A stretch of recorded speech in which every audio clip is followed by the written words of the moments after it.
মার্শাল্লাহ ঘুরে আসলাম ঢোল সমুদ্র দিঘি ঝিনাইদহ।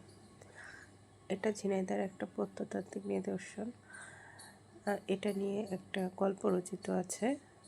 এলাকায় নাকি পানির অভাব হয়েছিল, তখন রাজা স্বপ্ন দেখেছিল রানী যদি এখানে যে দিঘি কেটেছে ওইখানে পূজা দেয় তাহলে পানির অভাব দূর হবে। সেই মোতাবেক রানী পূজা দিতে নেমেছিল এই দিঘিতে। তখন ঢোলের আওয়াজে সবাই মত্ত ছিল, আর পানি উঠে রানী ওই পানিতেই ডুবে মারা যায়। তারপর থেকে এই দিঘির নাম হয়েছে ঢোল সমুদ্র দিঘি। কতটুকু সত্য জানি না, তবে চলে আসলাম এখানে।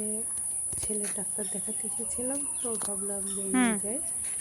তো যাই হোক, বাচ্চারা খুব দৌড়াদৌড়ি করেছে।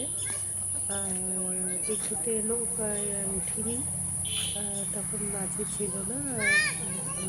একটু বিকালটা একটু ভালো হতো, আগে আমি চলে এসেছিলাম, ওই জন্য মাঝি ছিল না।